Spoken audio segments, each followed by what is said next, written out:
Assalamualaikum warahmatullahi wabarakatuh. Selamat pagi, selamat bergabung di SMK Bina Warga 1 Bogor. Saya ucapkan selamat datang. Selamat memasuki tahun pelajaran 2021-2022. Pada kali ini saya akan menjelaskan mengenai apa itu bahaya narkoba dan penyakit turunannya, yaitu adalah AIDS. Nah, sebelum kita belajar saya menjelaskan lebih jauh terkait dengan narkoba, kalian juga harus tahu narkoba itu adalah singkatan dari narkotika dan obat-obatan terlarang. Nah, narkotika sendiri adalah zat atau obat baik yang bisa dibuat secara alamiah ataupun memang dia dibuat sintetis atau semi sintetis. Nah, fungsinya atau efek dari pemakaian narkoba yang ditimbulkannya adalah terjadinya penurunan kesadaran, halusinasi, serta adanya daya rasa. Nah, menurut undang-undang, jenis narkoba bisa digolongkan menjadi 3 golongan. Yang pertama adalah golongan 1 yang merupakan memberikan efek pengaruh kecanduan, seperti misalnya ganja, opium, dan tanaman kokain. Golongan kedua itu juga memiliki efek ketergantungan yang biasanya tapi bisa digunakan untuk pengobatan, dan ini biasanya juga digunakan untuk kepentingan medis tapi dengan kadar atau dengan dosis yang ditentukan oleh dokter tentunya. Di antaranya adalah penggunaan morfin dan alfa-prodina. Biasanya morfin ini digunakan bagi pasien-pasien yang memang pasca operasi, karena untuk fungsinya adalah menahan rasa sakit seperti itu. Terus yang selanjutnya ada golongan 3. Nah, yang golongan 3 ini resiko ketergantungannya sebetulnya biasa, dan ini biasanya digunakan untuk terapi-terapi, misalnya penggunaan obat-obat yang lebih untuk menenangkan, dan biasanya ini digunakan bagi orang-orang yang mengalami depresi atau stres berat. Nah, lalu tadi saya sudah katakan ada jenis-jenis narkotika yang sifatnya adalah sintetis. Maksudnya apa sih sintetis? Sintetis di sini artinya adalah obat yang memang dibuat untuk tadi proses menenangkan, untuk misalnya juga memberikan efek-efek yang lebih nyaman bagi tentunya pengguna-pengguna yang memang dia mengalami gangguan depresi berat. Seperti misalnya tadi ada yang disebut dengan amfetamin atau juga ada yang disebut dengan metadon. Nah, ini biasanya disalahgunakan bagi orang pecandu awal pemula ya. Biasanya mereka menggunakan ini dengan dosis yang berlebihan, dan ini yang akan kemudian memberikan efek mereka menjadi berlebihan dari seharusnya gitu, yang mungkin karena ini adalah fungsinya obat penenang tapi kemudian mereka menggunakannya lebih, ini juga bisa menjadi oversupply gitu ya. Terus ada juga yang disebut dengan semi sintetis. Ini biasanya berupa tadi morfin dan heroin. Terus ada juga yang disebut dengan narkotika jenis alami. Itu contohnya adalah ganja. Ini juga merupakan mungkin masih jadi perbincangan di dunia internasional juga, terutama di Indonesia, yang katanya ganja ini ingin dilegalkan karena dianggap sebagai tanaman alami yang fungsinya itu banyak bisa digunakan. Tapi di Indonesia sendiri penggunaan ganja masih dilarang. Atau ada lagi yang alami itu misalnya gat, itu sempat juga menjadi kontroversi di Indonesia ketika gat itu tumbuh di mana-mana karena pertumbuhannya yang sangat mudah, dan ini banyak dikonsumsi oleh orang-orang Timur Tengah. Jadi karena banyaknya orang Timur Tengah yang datang ke Indonesia dan permintaan akan si daun gat ini juga tinggi, akhirnya banyak orang-orang Indonesia yang menanam daun gat.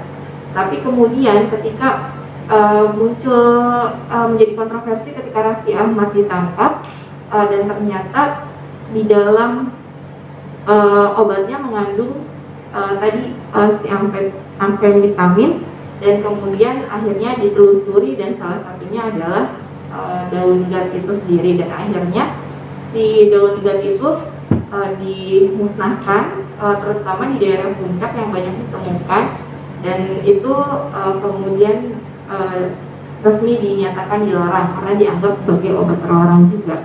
Nah, apa sih bahayanya narkoba? Tentu saja ini sangat berbahaya. Selain bagi penurunan kesehatan, juga tentunya berpengaruh pada kehidupan manusia secara umum.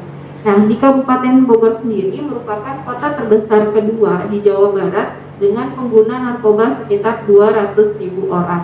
Tentunya ini sangat memprihatinkan, terutama bagi generasi muda yang banyak sekali memang sekarang itu di kisaran 10 sampai 26 tahun dalam kategori remaja yang menggunakan narkoba.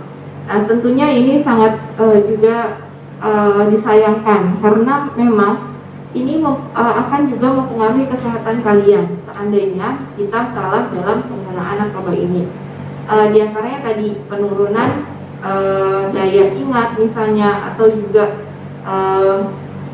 terjadi gangguan-gangguan lainnya. Atau seperti misalnya contoh baru-baru ini ada kabar yang namanya salah satu artis gitu ya, beliau itu mengalami sakit hati, dan setelah ditelusurin jejaknya beliau, ternyata memang beliau itu adalah pengguna aktif narkoba dulunya, dan kemudian setelah tua barulah si organ-organ tubuhnya mengalami reaksi karena yaitu tadi ketergantungan narkoba pada zaman mudanya. Atau ada lagi kasus yang saya pernah nonton di YouTube, itu ada seorang pecandu narkoba yang dia ngerasanya bersih, tapi kemudian dia setelah 2 tahun berhenti untuk menggunakan narkoba, kemudian beliau mengalami HIV, dan akhirnya penurunan imunnya semakin hari semakin memburuk dan akhirnya meninggal dunia. Nah, ini tentunya tidak diinginkan oleh siapapun. Memang penggunaan narkoba awalnya bisa, katanya gitu kan, dianggap bisa menjadi solusi bagi orang-orang yang mengalami depresi, masalah berat, stres, dan lain-lain. Tapi tentu saja inilah bukan akhir dari penanganan untuk hal-hal yang tadi ya. Memang akan mempengaruhi fisik dan psikis kalian. Konon katanya bisa memberikan efek-efek yang menenangkan di saat kita memang mengalami masalah.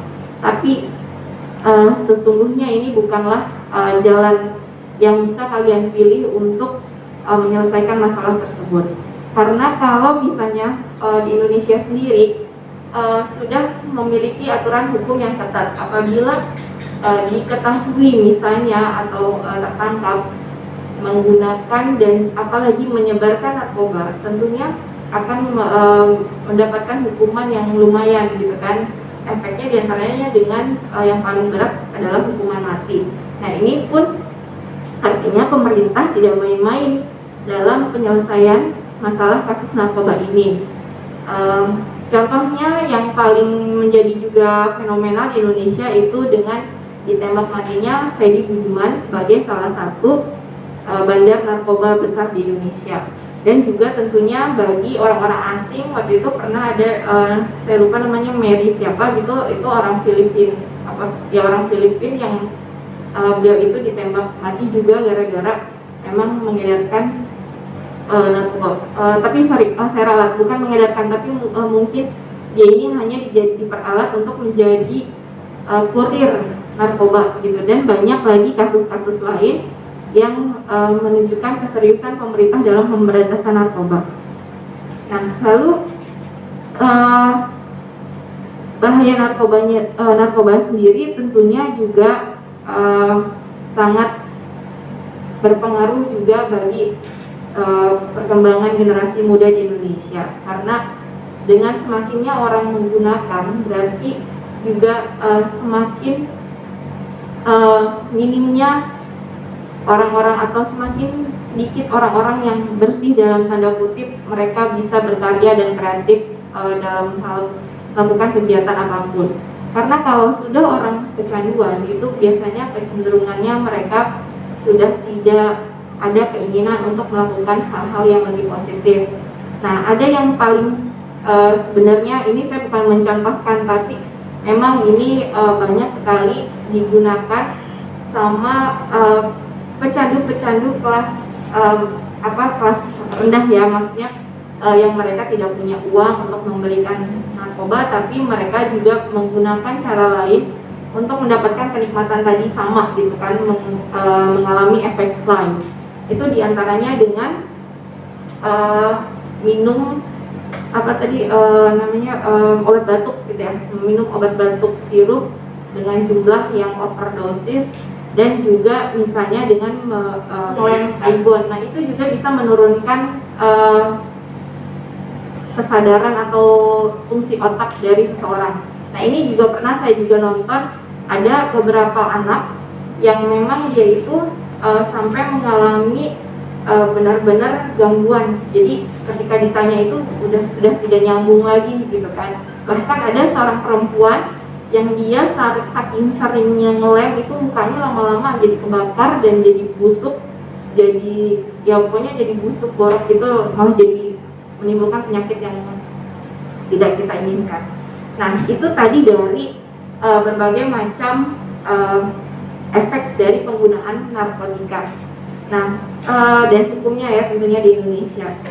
Nah sebegitu seriusnya penyebaran narkoba di Indonesia.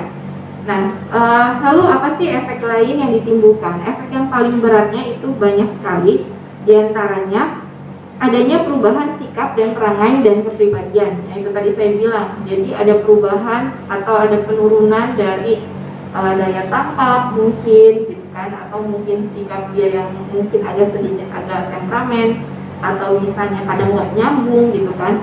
Lalu ada juga menurunnya kedisiplinan dan nilai-nilai dalam dirinya gitu kan. Misalnya kalau anak sekolah mungkin jadi senang membohong gitu kan, terus juga dia sudah tidak konsentrasi terhadap pelajaran, udah gitu tadi juga sering mengantuk dan malas gitu kan.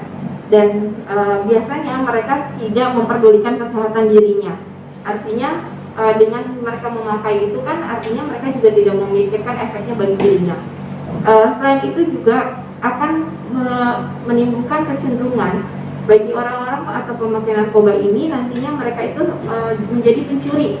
Kenapa? Karena mereka ada masa di mana mereka akan tadi ketergantungan tadi, ketika ketergantungan mereka membutuhkan si obatnya tersebut, terus lalu mereka tidak punya uang, hal yang dilakukan adalah salah satunya dengan mencuri. Itu bahkan sampai mereka tuh mampu menjual hal-hal yang enggak nalar gitu, kayak misalnya jual panci ibunya gitu kan, atau mungkin jual sendok dan lain-lain gitu. Jadi saking memang mereka tuh udah sakau gitu ya, jadi mereka sebegitunya. Terus yang terakhir tentunya menyebabkan ketagihan atau misalnya paranoid ya. Parno itu dari kata paranoid jadi takut melihat sesuatu yang mereka anggap misalnya padahal mah orang yang lewat, tapi mereka anggap itu polisi. Itu karena halusinasi yang berlebihan gitu. Dan tentunya efek yang terakhir adalah kematian apabila memang pengguna tersebut mengalami overdosis yang luar biasa gitu ya. Nah, lalu apa sih sebenarnya yang harus kita mantapkan dalam diri supaya kita tidak terpengaruh kepada narkoba? Di antaranya yang pertama adalah tentunya kita harus memilah lingkungan mana yang akan kita pilih sebagai lingkungan kita bermain.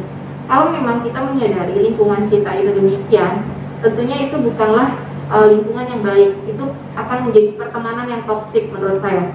Jadi kalian hindarilah pertemanan yang demikian agar kalian juga tidak terpengaruh oleh hal-hal negatif.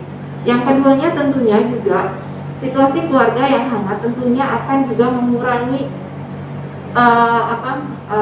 keinginan seseorang untuk menggunakan narkoba, karena sebagian besar pengguna narkoba adalah orang-orang yang memang mengalami depresi di dalam dirinya serta di lingkungan keluarganya. Mungkin mereka mengalami trauma tertentu yang kemudian mereka mengambil pelarian dan akhirnya mereka menggunakan narkoba.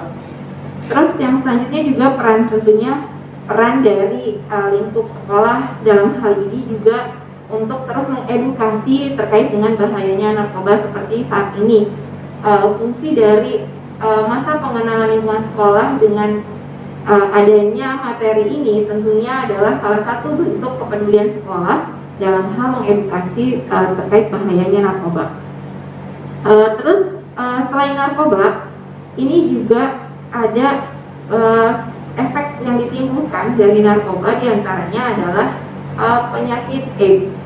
Seperti yang kita tahu, AIDS ini sampai detik ini belum diketahui obatnya ya. Jadi tidak ada obat yang bisa menyembuhkan penyakit ini. Nah, penyakit ini sendiri itu memang tidak 100% berasal dari narkoba, tapi juga ini berasal dari penyalahgunaan perilaku ya, terutama terhadap free sex ini. Nah, ini tentunya yang masih juga belum dipahami oleh anak-anak terutama gitu, karena mereka berpikirnya hanya berpikir saat itu tanpa memikirkan efek panjang. Nah, AIDS sendiri merupakan penyakit penurunan imun yang memang dia itu sangat rentan gitu. Jadi tingkat kematiannya pun lumayan tinggi di dunia karena memang tadi belum ada obatnya. Nah, awalnya memang nggak langsung AIDS ya, biasanya mereka juga si para penderita ini mengalami HIV terlebih dahulu, lalu kemudian HIV-nya meningkat menjadi AIDS gitu kan, ketika penurunan imunnya semakin hari semakin turun. Nah, penyebabnya yang pertama adalah melalui penyebaran penggunaan jarum suntik. Nah, jarum suntik ini bukan jarum suntik yang biasa kalau misalnya suster atau misalnya dokter suntik gitu ya, tapi lebih ke jarum suntik yang memang digunakan biasanya oleh para pecandu narkoba. Terus yang kedua yaitu perilaku seks bebas. Nah, ini juga adalah salah satu penyebab dari timbulnya penyakit AIDS. Sebenarnya untuk perilaku seks bebas ini bukan hanya AIDS saja, ada juga penyakit-penyakit lain yang seperti misalnya ada herpes, ada bahasanya raja singa dan lain-lain gitu ya. Itu adalah penyakit-penyakit yang ditimbulkan. Artinya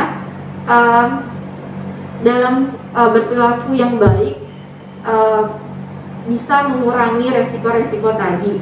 Nah, karena selama ini kenapa juga AIDS juga harus dibahas, karena memang untuk tahun 2000-an perilaku seks remaja itu semakin meningkat ya, karena minimnya pengetahuan sehingga mereka banyak sekali yang gonta-ganti pasangan dan tanpa mereka memikirkan efek sampingnya dan tidak menggunakan alat pengaman seperti kondom. Tapi sekali lagi ini bukan penganjuran untuk kalian kemudian berarti saya boleh dong free sex kemudian saya menggunakan kondom. Tapi bukan seperti itu. Tapi memang